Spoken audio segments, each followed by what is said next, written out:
Jadi kalau orang yang minum minuman keras, itu harga dirinya rendahan menurut Sayyidina Abu Bakar. Orang yang mau lihat orang yang bebas dari api neraka, maka lihat wajah mukanya Abu Bakar As-Siddiq. Tapi tidak dengan Sayyidina Abu Bakar As-Siddiq, karena itu digelar oleh Nabi Muhammad SAW As-Siddiq.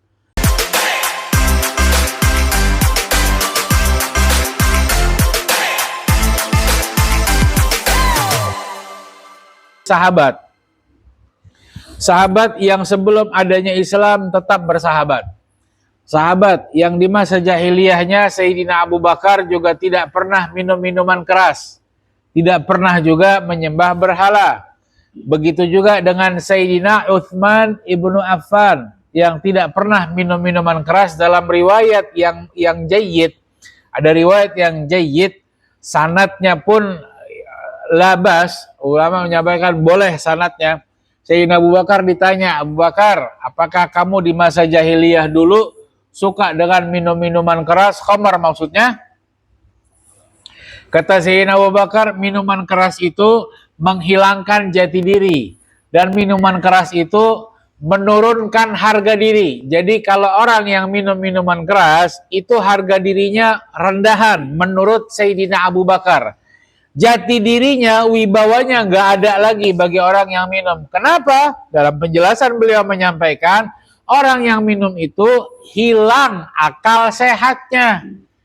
Allah Tuhan kasih kita ini akal yang sehat. Kenapa dihilangkan? Cuman karena beberapa teguk minuman. Maka Sayyidina Abu Bakar meninggalkan hal tersebut, dan sampailah kabar ini kepada Rasulullah setelah Islam tentunya. Maka Rasulullah menyampaikan, Sadaqa Abu Bakrin. Betul Abu Bakar. Betul Abu Bakar sampai 2 kali. Dan dari situ sampai akhirnya berkelanjutan Sayyidina Abu Bakar mendapatkan gelar As-Siddiq. Tapi sebelum As-Siddiq ada gelar lagi untuk Sayyidina Abu Bakar. Ada gelarnya banyak ternyata Sayyidina Abu Bakar. Beliau juga disebut dengan gelar Al-Atiq. Apa itu Atiq? Atiq itu orang yang terbebaskan. Al-Atiq orang yang terbebaskan. Kenapa dikatakan Atiq? Atiq juga orang yang keren, dianggap keren. Karena beliau ada beberapa riwayat, tentu beliau juga gelarnya Al-Atiq. Ain ta ya qaf. Al-Atiq. Apa itu? Ada beberapa versi dari kalangan ulama menyampaikan, Imam Suyuti juga menyebutkan bahwasanya karena memang sudah dari dulu, dari masa jahiliyah, bahkan dari masa kecilnya Sayyidina Abu Bakar As-Siddiq itu suka melakukan kebaikan, sehingga orang yang dari dulu kalau ada hal baik beliau paling duluan, karena itu disebut dengan Atiq. Atau juga ada yang riwayat menyampaikan kalau ibunya Sayyidina Abu Bakar As-Siddiq, Salma namanya, nanti kita bahas. Ibunya Sayyidina Abu Bakar As-Siddiq setiap melahirkan anak, anaknya tidak pernah bertahan. Ini riwayat yang lemah tentunya, tapi dalam sejarah boleh kita sampaikan. Gak pernah selamat anaknya, maksudnya gak pernah sampai tumbuh dewasa, lahir gak lama meninggal, lahir gak lama meninggal, lahir gak lama meninggal. Oh, jadi ada seperti itu zaman dulu, ada yang seperti itu. Dan orang yang seperti itu, ibunya juga orang yang lebih dahulu masuk Islam bahkan. Sebelum adanya kumpul di Bait Arqam ibn Abi Arqam, kumpulnya umat Islam secara diam-diam, sebelum kumpul di situ, ibunya Sayyidina Abu Bakar sudah masuk Islam. Karena ibu yang juga dari masa jahiliyah senang dengan belajar, duduk sama orang-orang yang ahli kitab, maka Sayyidina Abu Bakar pun ibunya ini ibu yang sabar. Dapat ujian, hamil, lahir, meninggal. Hamil, lahir, meninggal. Ini kan dahsyat ini. Gak gampang. Meninggalkan nguburin anak yang masih kecil. Ini hal yang sulit. Dan itu kesabaran yang sangat tinggi tentunya. Maka saat Sayyidina Abu Bakar lahir, setelah meninggal anaknya berkali-kali, maka ibunya ini datang setelah lahir, datang ke Ka'bah, dan beliau menyampaikan, Allahumma inna hadza atiquk. Ya Allah, ini anak pokoknya jadi hambamu ya Allah. Saya serahkan kepadamu ya Allah. Atiquka minal maut, biar nggak meninggal lagi, biar dijaga sama Allah. Allahumma fahabhuli, ya Allah berikan ini anak hadiah buat saya, biar hidup, maksudnya biar nggak meninggal lagi. Dan dari situ sampai akhirnya disebutlah dengan Atik dari kecilnya, karena diserahkan kepada Allah agar tumbuh selamat. Dan betul Sayyidina Abu Bakar tumbuh dengan dewasa dan bahkan sampai menjadi khalifahnya Rasulullah Sallallahu Alaihi Wasallam. Masa kecilnya Sayyidina Abu Bakar, sebelum kita lanjut ke lakopnya tadi, ada lakop Atik berarti ya. Kemudian juga Rasulullah Sallallahu Alaihi Wasallam ini pernah menyampaikan di dalam sebuah hadis yang diriwayatkan oleh Abu Ya'la dan juga Ibnu Sa'ad dan juga Hakim dalam Mustadraknya, Rasulullah SAW menyampaikan saat duduk dengan Siti Aisyah, riwayat dari Siti Aisyah, saat duduk di rumah tentunya nggak bisa ngeliat keluar, tapi Rasulullah tahu yang bakal mau datang ke rumah ini Sayyidina Abu Bakar. Rasulullah menyampaikan, orang yang siapa yang mau senang matanya ngelihat orang yang dibebaskan sama Allah dari api neraka, dibebaskan dari api neraka dengan bahasa atiq minan nar, terbebaskan, terselamatkan dari api neraka, falyanzur ila Abi Bakrin. Orang yang mau lihat orang yang bebas dari api neraka, maka lihat wajah mukanya Abu Bakar As-Siddiq.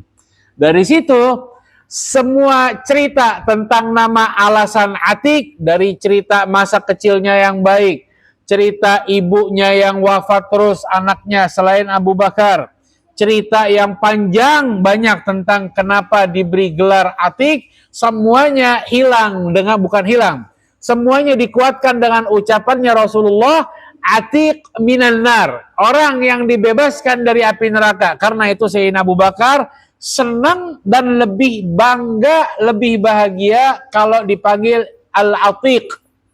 Kenapa? Karena setelah Rasulullah mengucapkan.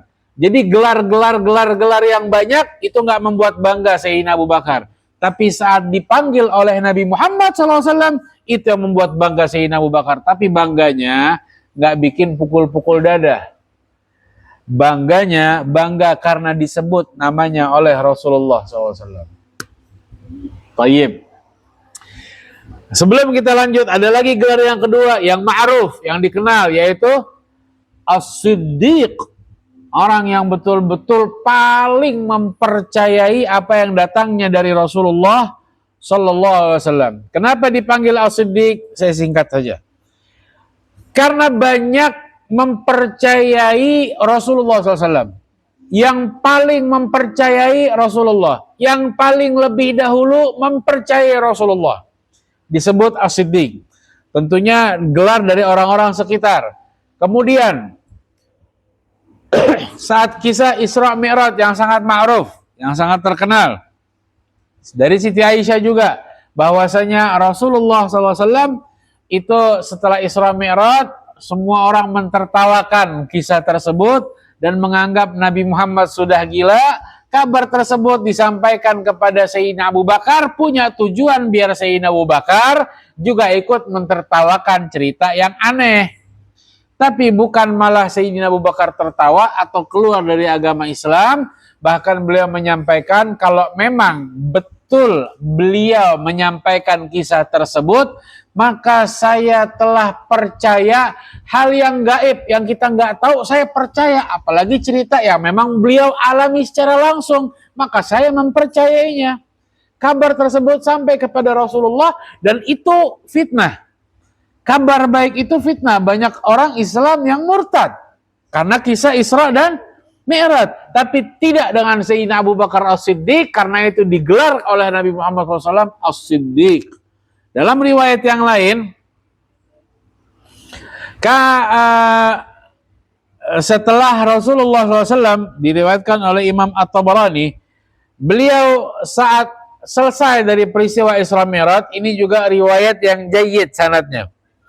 Setelah balik dari Isra Mi'raj, Rasulullah SAW ini bercerita dengan malaikat Jibril, dan itu disebutkan bidhi tua, salah satu tempat saat ini di Mesir kalau nggak salah.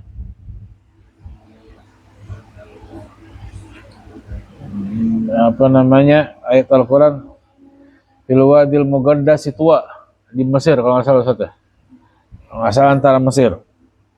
Baik. Saat itu beliau berbincang di situ. Ini Imam At-Tabarani meriwayatkan dan beliau mensahihkan, Imam Hakim mensahihkan. Baik. Duduk. Beliau menyampaikan qala ya Jibril, inna qaumi la yusaddiquni. Wahai Jibril, kayaknya cerita kisah ini kaum saya nggak akan percaya. Maka malaikat Jibril menyampaikan Abu Bakar.